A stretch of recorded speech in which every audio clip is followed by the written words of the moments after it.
guys, it's Hannah and I'm here today to do my February TBR.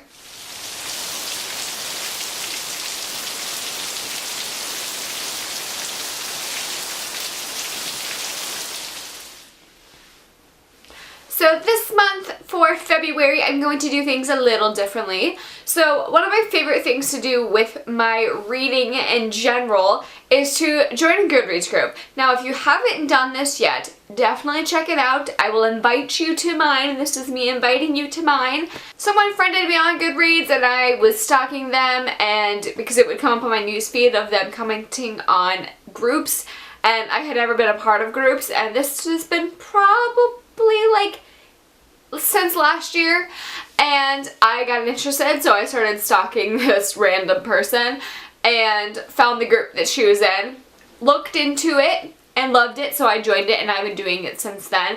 I don't do it every month, but I do it off and on, and it just really helps me motivate my reading and helps me actually really do reviews. So this Goodreads group is called YA Buddy Readers Corner, and just type it into the search bar and come check us out. It is really fun group. By the way, if you're on Goodreads anyways, you should look me up and add me because I would love to talk books with you and find out what you guys are reading and follow your guys' reviews. But anyways, back to the Goodreads group. We have challenges every month. So there is monthly challenge, and you pick whether you want to be on a fun group or a serious group. Fun groups, you can read any number of books and it doesn't matter. Serious groups, you have to dedicate, this challenge, at least 12 books read and reviewed by the end of the month. And it only, one challenge only goes for 1 month. Any other challenge that we have done in the monthly challenges has been you have to at least dedicate 8 books. I am always in the fun challenge just because that's a lot of pressure on me to dedicate that many books read in a short amount of time. I'm a semi-slow reader, so I don't want to take on more than I can. But this month we have a theme of wedding themed challenge for February, for Valentine's Day. So the creators are just geniuses, and they make up this huge long list of categories that you can read from. Oh, by the way, you say what group if you want to be a fun or serious group, and then they put you into teams, and then you're competing to see who can read the most, and you get points and things. So I'm gonna leave the group down below. Go check them out, and they explain it way better than I do. They've got rules and everything on there. But the group is really fun. So the creators are amazing. They set up this big long list for the wedding challenge about what you can read in these categories, and then if you read a book and finish it and review it, then you get points for your team. And if you do a buddy read within the group, you get extra points as well. And then there's page counts and everything. But it's a lot of fun. And so that's what my TBR is going to be surrounded around, is our wedding theme challenge. So I got put into a group, and our group did a Word doc we did a Google Doc, and to keep track of everybody's reading. And so these are just a few that I have claimed that I want to read. And I'm just kind of going through there. I don't do that well planning out my books, but especially with specific categories, because I'm a very mood reader. But I figured I'd do these 3 because I'm really looking forward to reading these. So the descriptions for the wedding themed challenge this month are things such as the bride and groom, and then there's a ceremony, then there's the reception, and then there's the happily ever after. So in each of those sections there is a category that you can fill out. So for instance, a venue for a wedding, rings on the cover, flowers on the cover, Mr. and Mrs. in the title, a car or transport on the cover, camera or photography, tiara or veil, a borrowed book, a blue book, a new book, and a man in a suit on the cover. That's just a few out of a ton of different ones that you can choose to read, and you get points by completing categories. So finally getting into my TBR is embarrassment face. The Summer of Good Intentions, my TBR jar pull for January that I did not read. So this, I'm making sure it's a priority because I really do want to take the TBR jar seriously, guys. I really do. But I just was not stoked about this when I pulled it out, and I think everybody could tell because it's summer and winter. Even the book is not excited. But I am going to pick this one up. I'm going to pick this one up. I am ready for spring and summer, and this is going to get me in the mood. At least that's what I'm going to tell myself. So this book is about 3 adult women who grew up together, they're sisters, and they are in their own lives now. They're not just each other's sisters. They're mothers and wives and friends, but still sisters. So they're coming back and staying in their beach house, summer house, and they're cramped in here with all their kids, and they are having to deal with the close quarters of the house until something happens and it shatters the entire family. So I'm excited to read this one. I really am, guys, because I have something motivating me this month, which is the Goodreads group. So my category for this is read a book with a venue that you would want a wedding to be at, and this takes place in Cape Cod. So I would love to be married in Cape Cod. I was actually, fun fact, I was actually married in Hawaii on Maui. So I love beach weddings, and I thought that would be a good pick for this. Next up on my list, I'm going to be reading Frosted Kisses by Heather Hepler. I read The Cupcake Queen in January. This is the second one of this. It was a really super fast read. I mean, these are tiny, tiny books. So I'm hoping that I can get through this and review it and get it up onto the Goodreads group.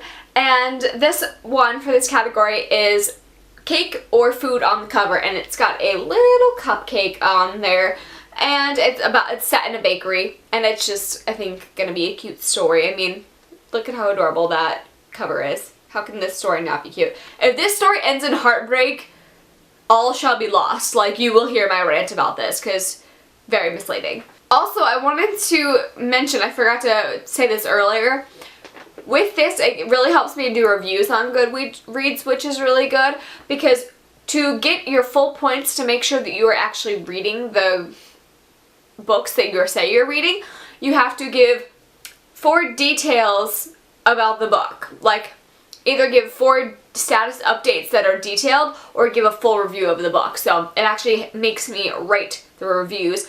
And if you guys are friends with me on Goodreads, all of the reviews on my books are purely for the group, because that's the only reason why I write the reviews, and I need to write the reviews more.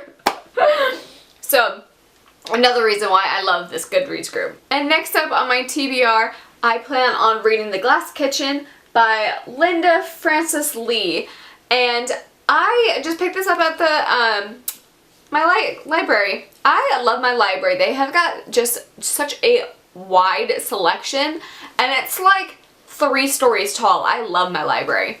Anyhow, this just looks right up my alley. It sounds like magical realism, and the last one I read that I thought was magical realism was not, and so I'm hoping that this one actually is magical realism. And yeah, this just sounds really cool. It's about a woman who is a cook, and her life kind of falls apart, and she vows to never cook again, or never set foot in a kitchen to cook as more than, you know, keeping her alive. But she is now shoved back into the cooking world because she needs to, and she moved from Texas to the Upper West Side. And I love, like, New York settings of books. I just find it interesting because all the hustle and bustle of the city. But it says, soon a promise made to her sisters forces Portia back into a world of magical food and swirling emotions, where she must confront everything she has been running from. I don't want to know too much about this book. It just sounds really good, and I am excited to dive into this. So this I'm actually going to be used for flowers on the cover, because that's part of it. So those are the 3 books that I plan on for sure reading this month. Should we pull a book out of the jar? Should we not? I'm gonna pull a book out of the jar just to see if I can fit it in the categories, but it might be pushed off till next month, which happened last month, so we'll be keeping on trend. So let's do this. Ooh! Well, I think that's done shaking. The lid popped off. And please work with the wedding categories. Oh, I pulled more than one. Okay. So, the book that I pulled out is Angelina's Bachelors, which is, I was actually just looking at this and I was kind of debating whether I wanted to read it or not. So this actually works, and it is like wedding themed, so yay TBR jar for not totally screwing up my list like you did last month. Watch, that's gonna be like my favorite book of 2016. So this is Angelina's Bachelor, which I was gonna do for food on the cover, but I looked at it and there's actually no food. There is just a table and some plates and a woman with an apron, so obviously she's been baking. But yeah, there's not actually any food. So this is Angelina's Bachelor by Brian O'Reilly, and it looks like recipes in here, so I guess there's recipes in here, by Virginia O'Reilly, so either a sister or a mother or a wife. Oh, how cool! There is recipes. I am such a sucker for when they do that, but I don't really remember what this is about. I picked this up a while ago and I never read it. Okay, so this sounds really interesting. I just read the back cover and I have one complaint already. So this is a book about cooking, obviously, from the cover. There is a person with a named Basil. No. Don't do that. Like, just no.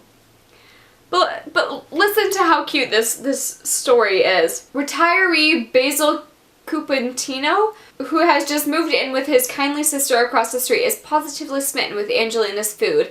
In a stroke of good fortune, Basil offers Angelina, not only husbandless but unemployed, a job cooking for him 2 meals a day, 6 days a week in exchange for a handsome salary. Soon, word of irresistible culinary prowess spreads and she finds herself cooking for 7 bachelors, and in the process discovers the magical power of food to heal, to bring people together, and maybe even to provide a second chance at love.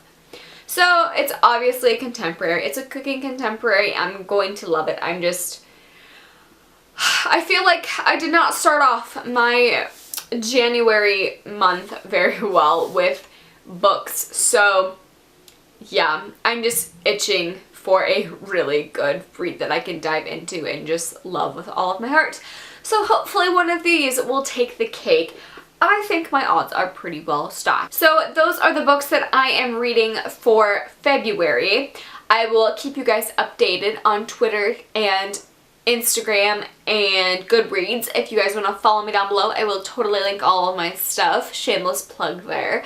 But do you guys have any fun Goodreads groups that you are a part of? Do you guys like to do challenges with your books, or are you more of a laid back, I read what I want type of person? Comment down below and let me know what you guys are reading this month and about the Goodreads groups. I would love some more recommendations on fun Goodreads groups that are like this one. So that is all for this video. Thank you guys so much for watching, and I will talk to you guys in my next video. Bye!